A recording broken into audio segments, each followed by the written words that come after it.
kita masuk ke prosesnya. Baik, langkah pertama yang harus kita lakukan adalah menyiapkan alat dan bahan. Bahan yang pertama yang kita pakai adalah cuka dapur. Yang kedua adalah telur sebagai perumpamaan sel. Dan yang ketiga adalah gelas sebagai wadah. Pertama-tama kita masukkan 1 butir telur ke dalam gelas. Lalu kita masukkan cuka sampai telurnya terendam dengan sempurna.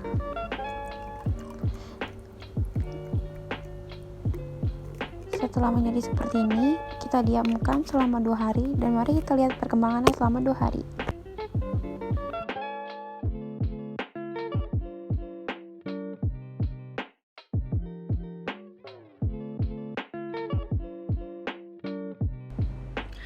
Dan ini adalah hasil setelah perendaman selama 2 hari. Terlihat jelas dari pertama cangkang yang mengeras menjadi lembek seperti ini. Kita masuk ke percobaan selanjutnya. Selanjutnya, saya akan melakukan eksperimen telur yang direndam di dalam sirup selama 2 hari. Alat bahan yang dibutuhkan adalah yang pertama, telur yang sudah direndam di dalam cuka selama 2 hari. Lalu ada sirup, dan yang terakhir ada sendok. Langkah pertama yang dapat dilakukan adalah mencelupkan telur ke dalam sirup.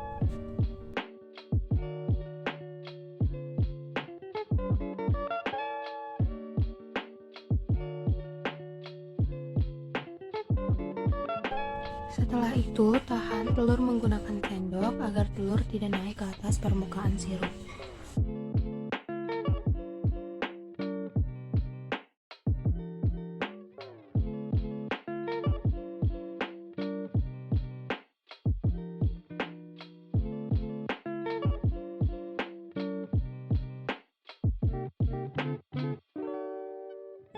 Inilah hasil eksperimen saya merendam telur di dalam sirup selama 2 hari.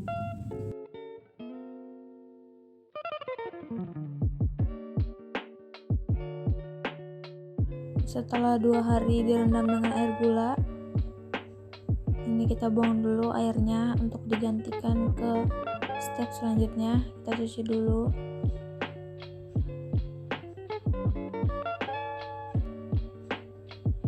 Nah, ini hasilnya setelah 2 hari direndam dengan air gula.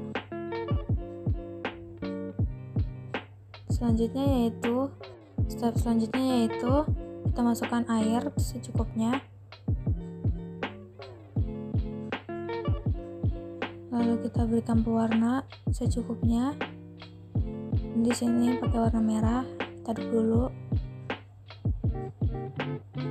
Setelah itu, yang telur tadi kita cemplungin ke dalam air berwarna itu dan kita tunggu hasilnya.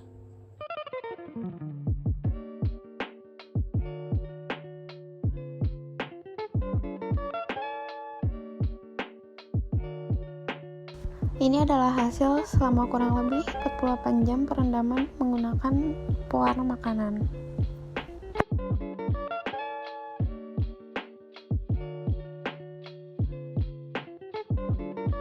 Assalamualaikum warahmatullahi wabarakatuh. Nama saya Fatimah Zahra Firdausi dari kelas 11 IPA 2, perwakilan dari kelompok biologi 10 untuk memaparkan laporan praktikum pengamatan peristiwa osmosis pada telur. Tujuan diadakannya praktikum ini adalah untuk mempelajari lebih dalam mengenai peristiwa osmosis serta mengamati secara langsung proses-proses osmosis pada membran semi permeabel alami. Masuk ke pembahasan pertama, yaitu tinjauan pustaka dan teori-teori tentang apa itu osmosis, difusi, larutan hipertonik, hipotonik, dan isotonik, serta dampaknya terhadap sel. Pertama, tentang osmosis.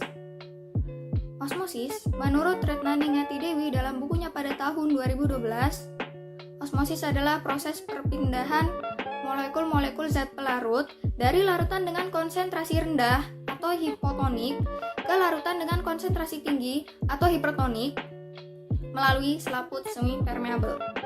Jika pelarut yang digunakan berupa air, osmosis dapat diartikan sebagai perpindahan air dari larutan dengan kadar air tinggi ke larutan dengan kadar air rendah melalui membran semi permeabel. Yang kedua, teori tentang difusi. Menurut Dwi Josetputro dalam bukunya pada tahun 1994, difusi merupakan penyebaran molekul-molekul suatu zat yang disebabkan oleh energi kinetik, di mana molekul-molekul tersebut cenderung menyebar ke segala arah sampai terdapat suatu konsentrasi yang sama. Ketiga, tentang apa itu larutan hipertonik, hipotonik, dan isotonik. Larutan hipertonik adalah larutan dengan konsentrasi zat terlarut tinggi. Larutan hipotonik adalah larutan dengan konsentrasi zat terlarut rendah. Larutan isotonik adalah larutan dengan konsentrasi zat terlarut yang sama dengan larutan lainnya atau konsentrasinya seimbang. Kemudian dampaknya terhadap sel. Lingkungan isotonik tidak menyebabkan pengaruh apapun terhadap sel. Jika sel berada di lingkungan hipotonik, sel akan membengkak karena zat pelarut di sekitar sel masuk ke dalam sel. Sebaliknya, jika sel berada di lingkungan hipertonik, maka sel akan menyusut dan kehilangan cairan karena zat pelarut yang ada di dalam sel keluar dari sel. Setelah mengumpulkan data-data, kita akan mengajukan hipotesis. Untuk percobaan pertama, hipotesis H0, selain mengalami peluruhan cangkang, telur yang direndam dalam cuka selama kurang lebih 48 jam, juga akan mengalami penambahan volume karena peristiwa osmosis, yaitu cuka masuk ke dalam telur. Hipotesis H1, cuka tidak memberikan pengaruh apapun terhadap telur selain peluruhan cangkang. Dari percobaan kedua, hipotesis H0, telur yang direndam dalam larutan sirup akan mengalami penyusutan karena kehilangan cairan. Hipotesis H1, telur yang direndam dalam sirup tidak mengalami perubahan apapun. Dari percobaan ketiga, hipotesis H0-nya, telur yang direndam dalam air pewarna makanan akan mengalami perbesaran kembali karena air berpewarna masuk ke dalam telur. Hipotesis H1, telur yang direndam dalam air pewarna makanan tidak mengalami perubahan apapun. Kemudian masuk ke cara kerja, prosedur. Alat dan bahan yang dibutuhkan untuk percobaan adalah telur ayam, cuka, sirup, warna makanan, gelas, dan sendok. Untuk langkah-langkah, yang pertama, taruh telur di dalam gelas, tuang cuka sampai merendam, biarkan 48 jam, dan jangan lupa untuk mengganti cuka selama 24 jam sekali. Yang kedua, buang larutan cukanya, taruh telur dalam gelas, tambahkan sirup sampai merendam, kemudian timpa telur dengan sendok agar telur tenggelam sempurna dan perendaman efektif. Biarkan selama 48 jam. Yang ketiga, buang larutan sirup yang merendam telur, larutkan air dan pewarna makanan, kemudian taruh telur yang sudah direndam dengan sirup sebelumnya ke dalam air pewarna makanan, biarkan 24 jam. Di percobaan-percobaan tadi diperoleh hasil sebagai berikut. Pada percobaan pertama, setelah perendaman dengan cuka kurang lebih 48 jam, cangkang telur meluruh, membran semipermeabelnya tampak, volume telur membesar, dan cuka sedikit berkurang. Kemudian pada percobaan kedua, yang terjadi setelah direndam sirup kurang lebih 48 jam adalah telur yang tadinya mengandung banyak cairan, kehilangan banyak cairan, dan sirup yang tadinya kental berubah menjadi lebih cair. Dan dari percobaan ketiga, telur yang mengecil tadi setelah direndam dengan air berwarna, telur menjadi bertambah volumenya karena air berwarna masuk ke dalam telur. Nomor 1, kenapa menggunakan telur ayam? Karena telur ayam dapat dijadikan sebagai representasi dari sel dan sifatnya semi-permeabel. Yang kedua, kenapa telur yang direndam cuka muncul gelembung-gelembung? Yaitu karena kulit telur mengandung kalsium karbonat yang jika bereaksi dengan cuka menghasilkan kalsium asetat dan karbon dioksida. Karbon dioksida inilah yang keluar dari larutan membentuk gelembung-gelembung. Ketiga, kenapa telur harus direndam dengan cuka terlebih dahulu? Karena yang kita perlukan untuk percobaan pengamatan proses osmosis adalah membran semi-permeabel. Pada telur ayam, membran semi-permeabelnya dilapisi dengan cangkang keras.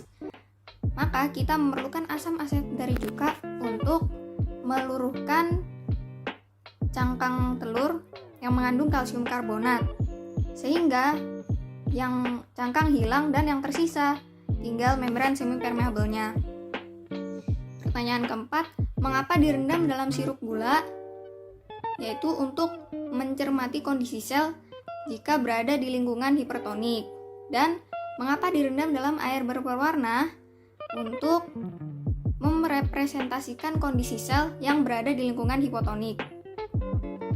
Masuk ke pembahasan. Pada percobaan pertama, peristiwa osmosis yang terjadi adalah cuka yang sifatnya hipotonik berpindah ke dalam telur yang sifatnya hipertonik.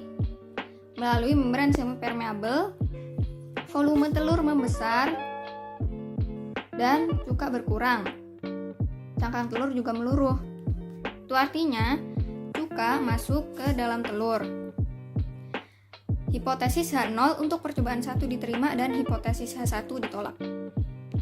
Pada percobaan kedua, peristiwa osmosis yang terjadi adalah air bergerak keluar dari telur yang sifatnya hipotonik menuju ke sirup jagung yang sifatnya hipertonik melalui membran semi-permeabel, sehingga telur kehilangan cairan dan sirup yang sebelumnya kental menjadi lebih cair. Hipotesis H0 untuk percobaan 2 diterima dan hipotesis 1 ditolak.